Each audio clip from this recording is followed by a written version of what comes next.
जय हिंद, जय भारत, वंदे मातरम। मैं रविंद्र फौजी। अभी अभी एक जवान का ये खत किसी ने भेजा है एक ग्रुप में जिसमें मैं भी जुड़ा हुआ हूँ, और ये पत्र उसका आखिरी पत्र है जिसमें वो अपने समादेष्ट महोदय को लिख रहा है कि महोदय, आपको मेरी बात सुन लेनी चाहिए थी। तो मैं आपको पढ़कर सुनाता हूँ कि आखिरी पत्र उसने लिखा और उसको दुख हुआ इस बात का कि अगर साहब आज आप मेरी बात सुन लेते तो मैं और मेरा परिवार ठीक रहता और शायद मुझे कदम नहीं उठाना पड़ता। तो मैं आज इस पत्र को पढ़ता हूँ। सेवा में श्रीमान समादेष्ट महोदय, 69 वाहिनी सीमा सुरक्षा बल, गोकुल नगर, त्रिपुरा। विषय: महोदय, बहुत बुरा लगा, आपको मेरी बात सुन लेनी चाहिए थी। महोदय, सविनय निवेदन यह है कि मैं सिपाही रविंद्र कुमार सी गुलम अपने समक्ष अपनी समस्या सुनाने आया था, क्योंकि घर से दूर यहाँ आपके अधीन अपनी सेवा देते हुए आप मेरे पिता तुल्य जैसे हो। एक भरोसा था कि आप मेरी बात सुनेंगे और मेरी समस्या को सुनकर मेरी मदद करेंगे। आपने मेरी समस्या सुने बिना ही मेरी एप्लीकेशन रद्द कर दी। महोदय, आगे से कभी कोई आपके पास आए तो कृपया करके उसकी बात सुन लेना और मदद करना। साहब जी, अगर प्रयास करते मेरी बात सुनकर तो शायद मेरा छोटा सा परिवार, मेरी 2 बेटियां और मेरी पत्नी मेरे पास होती। महोदय, मैं आपसे चाहता कि आप मेरी पत्नी को समझाएं। महोदय, मर्द का जीवन इस तरीके का है कि लोग उसे जाने बिना उसे जज करने लगते हैं। वही मेरे साथ हुआ। मेरी पत्नी का और मेरा कोई झगड़ा नहीं हुआ, लेकिन मुझ पर कोर्ट केस ज़रूर हुआ, क्योंकि पहले आपने जितनी बार भी समझाया उसमें मेरी पत्नी की बातों ने आपके दिमाग में एक बात बैठा दी कि मैं अपने माँ बाप भाइयों की वजह से झगड़ा करता हूँ, किंतु ऐसा नहीं है। ये सरासर गलत बात है, आपके दिमाग में आ गई। बल्कि हमारे पारिवारिक झगड़े का कारण पुष्पा का अपने घर वालों के साथ ज़्यादा लगाव और ससुराल वालों के खिलाफ गलत आचरण अवधारण है।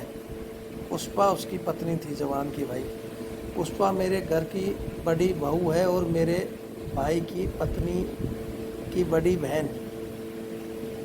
उनकी आपसी अनबन में या तो पुष्पा को घुसाना नहीं चाहिए था, अगर घुसती है तो उसे दोनों में किसी का पक्ष ना लेकर दोनों से उसकी अनबन की वजह पूछकर उनकी गलती होती तो उसको समझा देती और डांट भी लगा देती, तो घर में एक और अपना दर्जा पाती। लेकिन उसने ऐसा ना करके सिर्फ अपनी बहन को सहारा देते हुए ऊंची आवाज़ और गाली गलौज वाली भाषा का प्रयोग किया, जिसके कारण छोटी सी बात बहुत बड़ी हो गई। घर में अशांति का माहौल रहा। इसी वजह से मेरी मम्मी पापा हमारे साथ हमारे क्वार्टर में रहने नहीं आते थे, जिनको पुष्पा बच्चों का साथ में रखने और उनकी देखभाल के लिए मेरी मम्मी पापा को बुलाना चाहती थी। वो नहीं आए तो पुष्पा भी उनके खिलाफ मन में गलत सोचने लगी, और हम साथ में होते तो मेरे सामने मेरी माँ बाप को गाली निकालती, जिससे पुष्पा को माँ बाप अपने प्यारे हैं, मुझे भी उतने ही प्यारे हैं, जिसके कारण हमारे बीच कहासुनी रहती थी। महोदय, पिछली बार जब मेरी आपके समक्ष पेशी हुई थी, क्योंकि मैंने भागने की कोशिश की थी, उसमें भी मेरी कोई गलती नहीं थी। बेवजह पुष्पा अपने जीजा जो कि मेरे छोटे भाई हैं उसके साथ झगड़कर अपने मायके चली गई, जिसमें पुष्पा का कोई रोल ना होते हुए भी अपने जीजा जो कि मेरे छोटे भाई है उसके साथ लड़ी और अपने मायके मेरे रोकते रोकते चली गई। ये मेरी रोकने पर ना रुकी तो मेरा भी मन नहीं लगा घर पर। मैं अपनी ड्यूटी पर आ गया। पहले तो अपने आप चली गई मुझे छोड़कर, और जब मैं ड्यूटी पे आ गया तो मरने की धमकी देकर बोलेगी मुझे तू सोमवार को घर चाहिए, नहीं तो मैं खुद को ख़त्म कर लूँगी और अपने पेट में जो बच्चा है उसको भी ख़त्म कर दूँगी। तो महोदय क्या करता? पहले छुट्टी मांगी, नहीं मिली तो ऐसे ही घर जाना चाहा, लेकिन गार्ड कमांड ने रोक लिया तो मैं रुक गया और मुझे छुट्टी दे दी गई।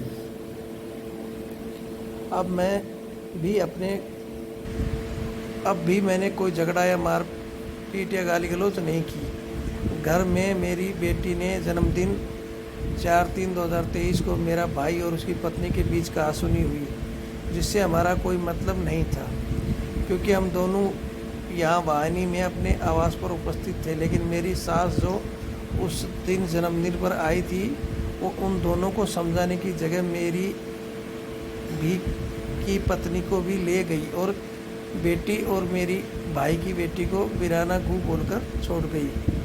जब तक पुष्पा को उस बात का पता न था तब तक पुष्पा का व्यवहार सही रहा। जब पता चला तो मुझे बोलना बंद कर दिया। महोदय मुझे पता था क्योंकि मैं हमेशा मुझे घर वालों के कहने पर पहले भी घसीटती रही, इसलिए मैं भी इस डर से ना बोला कहीं झगड़ा हो गया जाए। लेकिन जो दोनों बेटियों को पुष्पा की माँ वीराना गू बोलकर छोड़ गई थी, 4 दिन बाद गांव में किसी बड़े आदमी के पास आ गए और उनके इस आश्वासन पर मेरे पापा ने बच्चियों को दे दिया। मैं अभी बच्चों को दे दो, बाद में बुलाकर समझौता करा देंगे। मैंने पुष्पा से उस दिन बहुत पूछा कि ये बात घर में जो बात हुई उसे हमारा कोई लेना देना नहीं, तो तुम मुझसे बात क्यों नहीं करती? ये भी बोली कि मेरे से बात करने की कोई ज़रूरत नहीं। जब हमारे बीच में कोई झगड़ा ना बातचीत बंद हो गई तो इस बात से परेशान होकर मैं बॉर्डर चला गया ताकि हमारे बीच झगड़ा ना हो। लेकिन फिर यहाँ इस बात को पकड़ लिया कि बॉर्डर क्यों गए मुझे छोड़कर। दोस्त फिर भी मेरे ऊपर रख दिया और क्वार्टर को रद्द करने के लिए एप्लीकेशन दे दी। उस समय मैंने पुष्पा को समझाने की बहुत कोशिश की, लेकिन ये नहीं मानी। छुट्टी चली गई और पुष्पा के घर वालों ने उसकी बहन और पुष्पा से मेरे और मेरे घर वालों पर झूठे केस लगवा दिए, जबकि हमारा कोई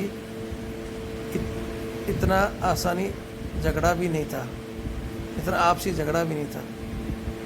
15 महीने हो गए साहब, प्रतिदिन एक दुखी मन से काट रहा था। मैं आज आपके समक्ष इसलिए आया था कि आप पुष्पा को समझाने में मेरी मदद करें, क्योंकि हमारा अब भी किसी तरीके से कोई झगड़ा भी नहीं था, फिर भी कोर्ट केस कर दिए गए।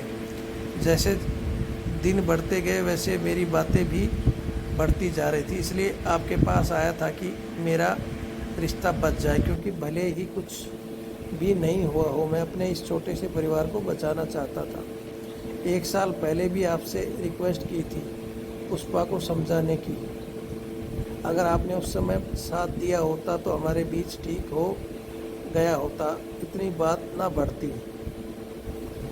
हालांकि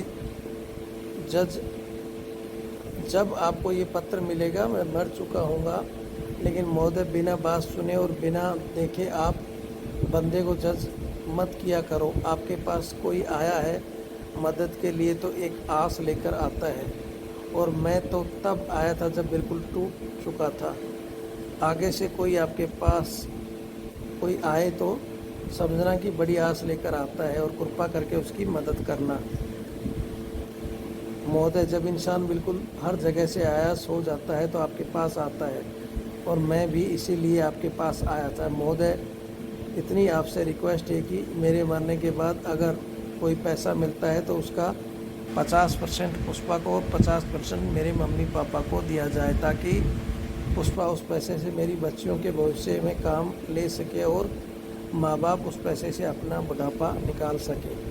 दोनों को बराबर, इसलिए क्योंकि माँ बाप और पुष्पा आपस में एक दूसरे को काक न मारें। अंत, मेरे मरने का कदम उठाने के पीछे मेरे सास और ससुर, जिनका नाम कौशल्या देवी और प्रताप सिंह है, जिन्होंने मेरी पत्नी को और मेरे भाई को पत्नी को भड़का और उकसाकर मेरे घर में क्लेश पैदा करने का काम किया, जिनके चलते आज मेरा पूरा परिवार झूठे केस भुगत रहा है। धन्यवाद। नंबर 14501166 आरक्षी रविंद्र कुमार, सी गुलम 69 वाहनी, सीमा सुरक्षा बल। आपने ये पत्र देख लिया होगा, एक जवान का अंतिम पत्र था। पुष्पा जो कि इनकी घरवाली थी और इनके भाई की और इनकी शादी एक जगह हो रखी थी, वो भी दोनों बहनें थी और ये दोनों भाई थे। और मात्र छोटे छोटे झगड़ों में, हालांकि इनका कोई खास झगड़ा भी नहीं, झगड़ा जैसा इन्होंने बताया कि उनके छोटे भाई उनकी वाइफ का होता था, लेकिन इनकी वाइफ उसका पक्ष लेते हुए अपनी बहन का, और वो इनके छोटे भाई से झगड़ती थी। और फिर इनकी माँ बीच में आकर बीच में उनको ले गई और ये जो शरीफ आदमी था बेचारा, उसको भी घसीट दिया जाता था। केस में सबके नाम लिखा दिए गए और अंत में इन छोटे छोटे झगड़ों से परेशान होकर हमारा एक जवान ये दुनिया छोड़कर गया। लेकिन मैं यहाँ हमारे जवानों को कहना चाहता हूँ कि समस्याओं से लड़ना सीखो। समस्याओं से भागकर आप कुछ नहीं कर सकते, उससे एक और समस्या आपने पैदा कर दी अपने परिवार के लिए, अपनी बच्चियों के लिए। अब भविष्य में क्या होगा, क्या आपके जाने से वो झगड़े मिट जाएंगे? कभी नहीं मिटेंगे। झगड़े यूं ही चलते रहते हैं। ये ज़िंदगी ही झगड़ना, रूठना, मनाना इसी तरह चलता है। मैं रविंद्र फौजी, मेरे पास इस तरह के हमारे जवानों के बहुत केस आते हैं और मेरे पास जब भी कोई इस तरह का फ़ोन आता है, मैं कम से कम घंटे, 2 घंटे, 4 घंटे, जितना मेरे से हो सकता है लोगों को समझाता हूँ। और मैं यही कहता हूँ कि भाई जितना हो सके सुलह कर लो। ताली दोनों हाथों से बजती है। अगर एक आदमी ठंडा पड़ जाएगा तो एक आदमी गुस्सा कर करके अपने आप शांत हो जाएगा। और ये जीवन अनमोल है। किसी भी तरह आप चाहे किसी भी सिचुएशन में रहो, लेकिन इस तरह का कदम मत उठाओ। और अब शायद इनकी पत्नी को भी समझ में आ गया होगा इस चिट्ठी के बाद उनका क्या होगा। बंदे की फ़ोटो भी आ रखी है मेरे पास, लेकिन मैं वो फ़ोटो में डाल नहीं सकता जो हालात उनकी हैं। बाकी अगर ग्रुप में जुड़े लोगों ने तो देख ही लिया होगा, और भी कोई चाहता है तो मैं फ़ोटो वो मेरे पर्सनल नंबर पर आप बोलोगे तो मैं भेज दूंगा। लेकिन मैं यही कहूँगा कि भविष्य में किसी के साथ ऐसा ना हो, इसलिए इस कहानी को ज़्यादा से ज़्यादा शेयर करें कि इन चीज़ों का अंत क्या होता है। अब वो महोदय भी कुछ नहीं करेंगे, पल्ला झाड़ लेंगे। उसके माँ बाप का भी पता नहीं कुछ होगा या नहीं होगा, और होगा तो भी आपके जीवन वापस नहीं आ सकता। आपके बच्चों का क्या होगा, ये बहुत समस्या है। तो प्लीज़ समस्याओं से लड़ना सीखें। इस तरह लड़कर कुछ दूसरा कदम ना उठाएं। जय हिंद, जय भारत, वंदे मातरम।